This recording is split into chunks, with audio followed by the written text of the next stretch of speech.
may pakikiisa, sana maganda yung buhay natin mga Pilipino. Pero kung wala talagang unity, walang mangyayari.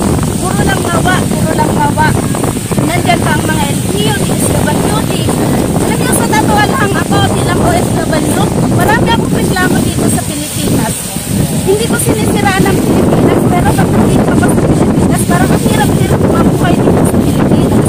Dahil walang unity, walang pagkikiisa yung mga kapwa natin Pilipino. Kagaya nito, kahit sabihin mo, galing lang ako ng Quezon City. Pero pag punta mo dito, imbes na ma-relax ka, hindi, na-stress ka kasi sobrang init na nga. Ibabawal pa nila ang tubig. Hindi ba dapat? Dapat libre nga ang tubig para sa mga mamamayan. Kasi ang tubig, mura lang naman eh. Hindi naman yan kamahal. Kung tutuos nga, dapat may patubig dyan na libre para sa mga pumupuntang mga tao dito, diba?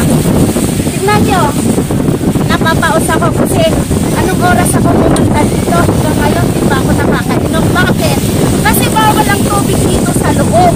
Dapat hindi, diba? Tsaka isa pa, may mga pinabayaran ang gobyerno para mangulikta ng basura dyan. At kung maglagay sila ng basurahan dyan, walang magkakalat dito. O ngayon, imbes aantayin pa namin ang sunset, diba? Tuyong-tuyo na yung lalamunan namin sa pagsasalita ko. Kasi lang ako nagsalita. Natuyo yung lalamunan ko kasi kanina pa ako dito. Ang init-init, walang tubig. Dahil binabawal nila kinukulit sa loob sa Pilipinas.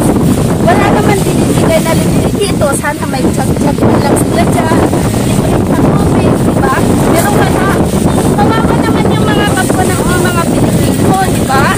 Kawawa sa totoo lang. Sa totoo lang ha, kung wala talagang pakikiisa ang kapwa Pilipino, walang nangyayari dito sa Pilipinas. Puro ngawa-ngawa na lang talaga ang mga tao. Sa totoo lang. Diba? Diba kabayan? O, diba? Sinasabi ko lang naman yung totoo eh. Kasi, dati, lagi ako pumupunta dito, wala naman talagang public toilet.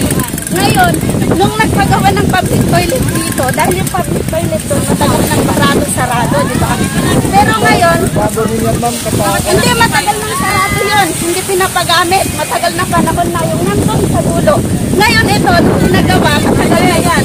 Nung natapos yan, hanggang ngayon, di ba nila pinapagamit? Nakailang balik na ako dito. Ginawa yan para sa mga tao. Nagtataks ang mga tao. Lalo na kami mga OFW. Sa totoo lang. Malaki ang tax namin. Dito sa Pilipinas. Lahat tayo, malaki ang tax natin. Walang mas malaki, walang mas mababa. Dapat hindi ko malaki. Lahat tayo kasi pagtatag-tax. Hindi yan pinukita yung mataas. Pero sa totoo lang dapat, yan, ginawa yan. Pera yan ng bayan. Pera yan ng tao. Dapat ipagamit nila. Ilang beses na kami pumunta dito. Hanggang ngayon, di pa nila pinukita. Ang nakikilaban ka, mga staff ng lahat. Dahil sila, tax lang. Hindi ko lang gusto ngayong araw na to. Hinold nila yung tubig doon sa akin. Sabi nila pa. Tapos, hindi naman nila sa bahay. Anong gusto nyo? Kita kayo.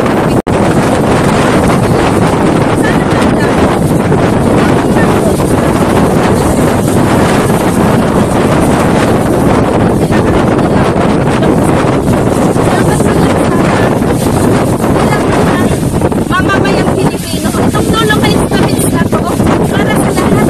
Lahat tayo nagtatas. Sana man lang magkaroon dyan ng mga yung mga may jag-jag ka para sa free na tubig para sa mga tao na bumupunta dito. Tapos maglagay sila ng basura doon. May mga basurahan dito tayo sa loob. Diba? Dapat may mga basurahan na kung iinom sila, itatapon doon. Hindi problema yung kasi kahit anong gawin nila dyan, ang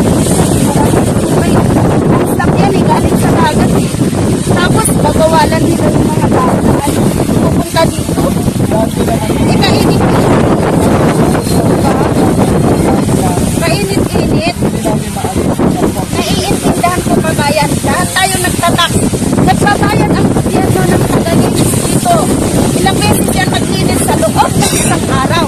At sa loob ng isang ito, ilang beses nila ito sinasara. Diba? May araw yan.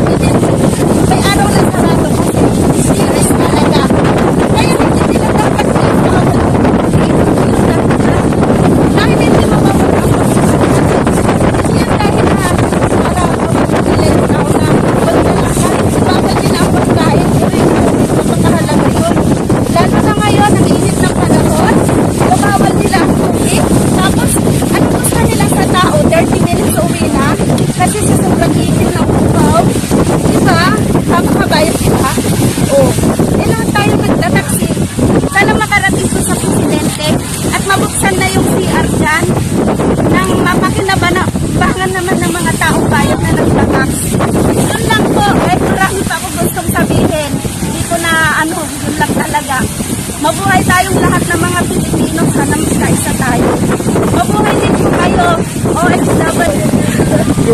tuloy Imbes na mawala po yung stress ng mga pumupunta Oo. dito, lalo pong nai-stress sa totoo lang. Nasira tuloy yung beauty nila ngayong Hindi po araw. talaga maganda yung ano. Ngayon, siyempre yung iba, hindi nila sasabihin na yung mga tao ang may problema. Ang sasabihin yung gobyerno. Direktang gano'n, di ba? Hindi naman pwede yung gano'n. Pero kung wala talagang pag-isip sa totoo, wala. Kasi isipin nyo lahat ng mga nakakasakot sa bawat distrito, kung walang pakialam sa kasasakupan, walang mangyayari. Kung walang pakialam sa bawat ang mga gobernador na nakakasakot sa bawat probinsya, wala talagang mangyayari. Sa bawat bayan, dito, walang pakialam sa kasasakupan, wala talagang mangyayari. Sa bawat barangay, may nakapili. Kung walang pakialam, di ba? Ano mangyayari, di ba? Kaya nasabi ko, hindi nakapili. Kahit sa isang pamilya, walang mangyayari.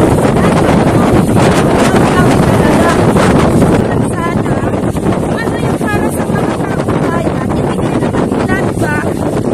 Bakit anong problema?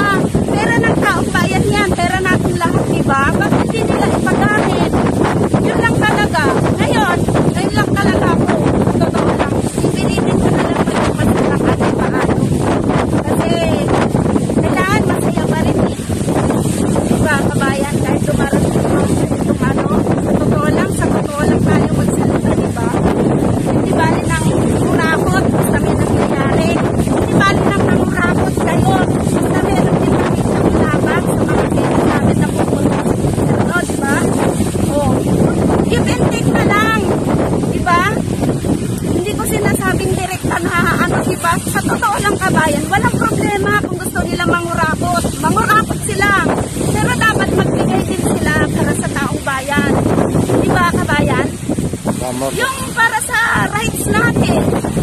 Di ba? Paano kung may mga senior citizen, mga bata gusto magdumi?